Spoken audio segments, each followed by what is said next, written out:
Hey, what's up guys? Today, I'll show you a science fiction horror film, Videodrome. Spoiler ahead, watch out and take care. The movie opens up with a line from the civic broadcasting station saying that the television is the thing people take to their bed. Then a woman appears on TV, reminding Max to wake up because he has a meeting. Max owns the civic broadcasting station, which broadcasts shows from hormone stuff to hardcore violence.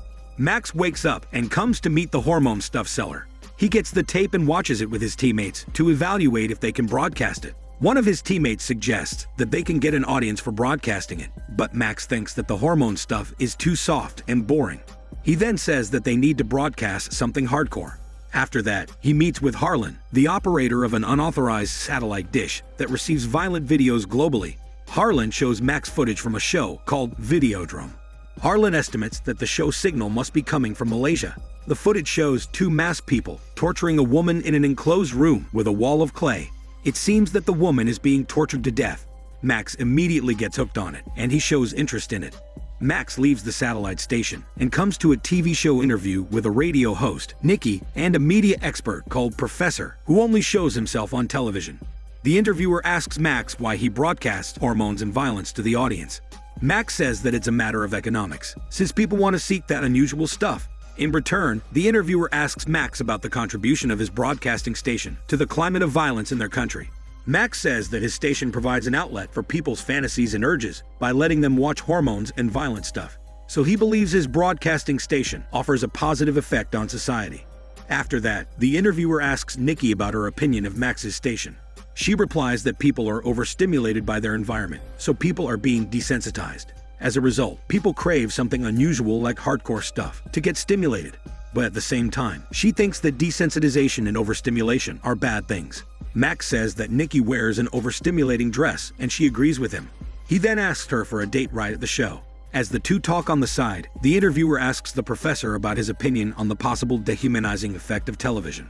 Professor answers that the television becomes the retina of the mind's eye.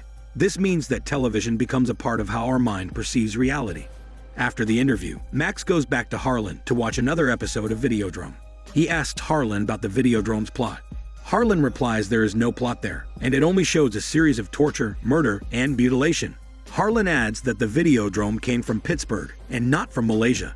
Max expresses his amazement at the show, as he thinks that it's too realistic. Later at night, Max and Nikki go on a date. After their date, he takes her home to have their private moment. She asks him to watch a hormone show, since it turns her on. Nikki accidentally finds Videodrome footage. She watches it, and she becomes interested in it. She expresses her desire to get tortured in the show. Apparently, she is a masochist and likes being hurt.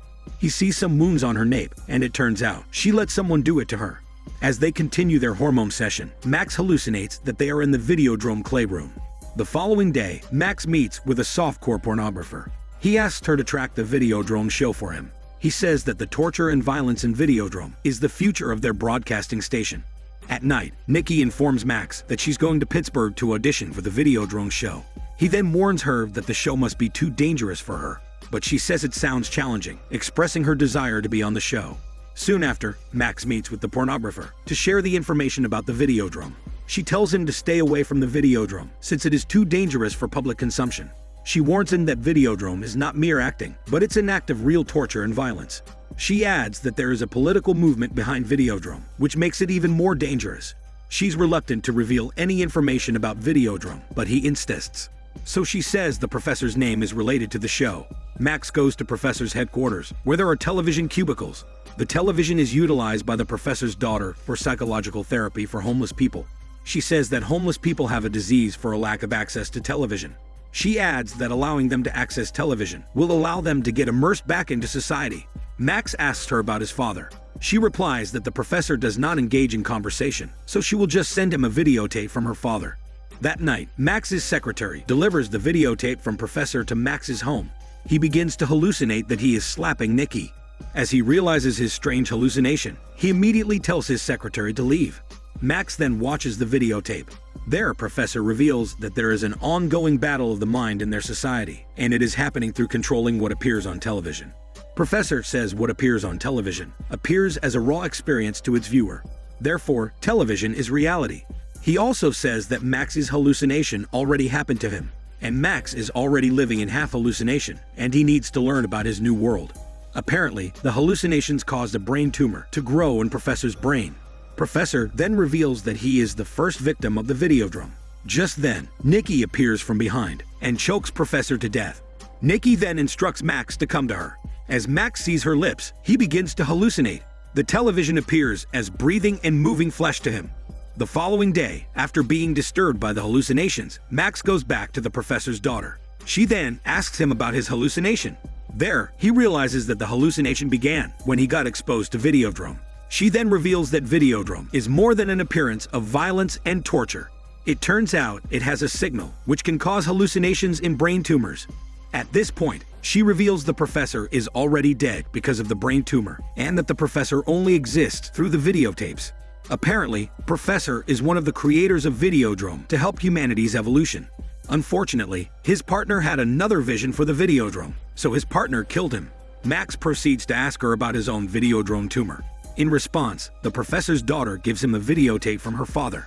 After that, Max rushes to Harlan to ask him about the hallucination, but Harlan did not experience it. At night, Max watches the videotape of the professor. Their professor says the hallucinations are part of the evolution of the brain. Just then, Max scratches his stomach with his gun, and it suddenly opens up. He then puts the gun inside his stomach. As he takes his hand outside the stomach, it closes back again. Max searches for his gun to confirm if he is hallucinating, but he cannot find a gun anywhere.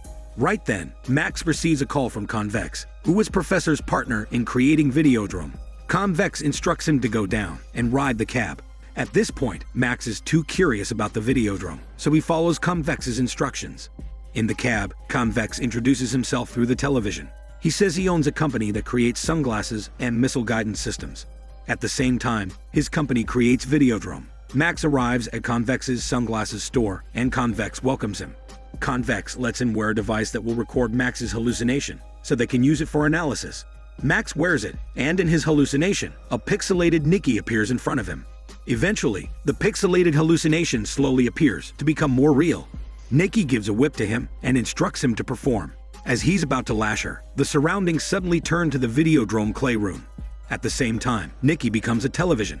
As he continues lashing, the pornographer appears on the television and screams in pain. After that, Max wakes up back in his room. At this point, he cannot distinguish reality from hallucination. He's in surprise as he finds the pornographer's dead body in his bed. He immediately calls Harlan to come to his home and document his bed. Harlan comes to Max's room, only to find nothing there. Max checks his bed, and the pornographer's body is nowhere to be found. He freaks out and angrily asks Harlan if he recorded Videodrome last night. Harlan gets offended by Max's tone. Max then apologizes and tells Harlan that they will meet later. After some time, Max meets Harlan in the satellite station. He asked Harlan if he was able to see him in the Videodrome last night, but Harlan says that there was no transmission last night. Convex enters the station, revealing that Harlan is working for Convex.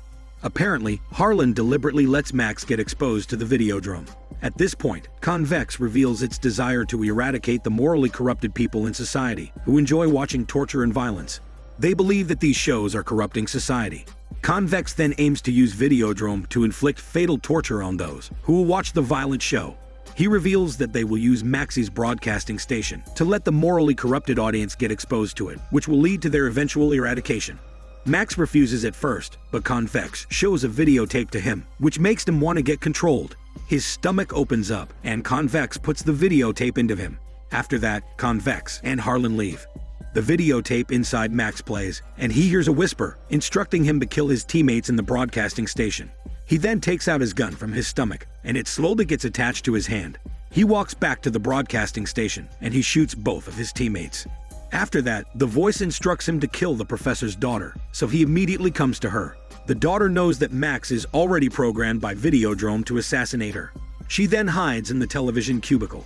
Max searches, and he sees footage of Nikki's death.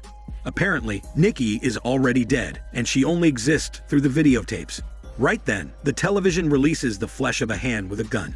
It shoots Max in the stomach, and his wounds heal after a while. The professor's daughter then walks out, revealing that Max is reprogrammed in order to turn against the Videodrome's order. She then controls Max to kill Convex and destroy the Videodrome. The following day, Max waits for Harlan along the streets. A television broadcasts his murderous acts yesterday. Harlan enters Convex's sunglasses store, so he follows him inside. Harlan attempts to insert another tape into his stomach, but his stomach traps Harlan inside. As Harlan manages to remove his hand, a grenade made out of flesh is attached to it. The grenade explodes, leading to Harlan's death. After that, Max rushes to Convex, who is presenting at his company promotion. Max walks to the stage and shoots Convex to death.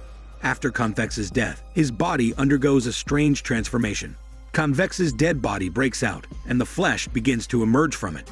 Max announces that death is coming for the Videodrome and a new flesh will emerge. After a series of murderous acts, Max proceeds to hide inside an abandoned ship in the harbor. A television broadcasts Nikki informing Max that he only hurts Videodrome, but he's not able to totally destroy it. She then instructs him to enter a new phase by killing himself. Right at that time, the television shows Max shooting himself with the gun. After that, flesh emerges from the television. In the end, Max follows the instruction to shoot himself, leading to his death. This is Daniel CC Movie Channel. Stay safe and enjoy your day.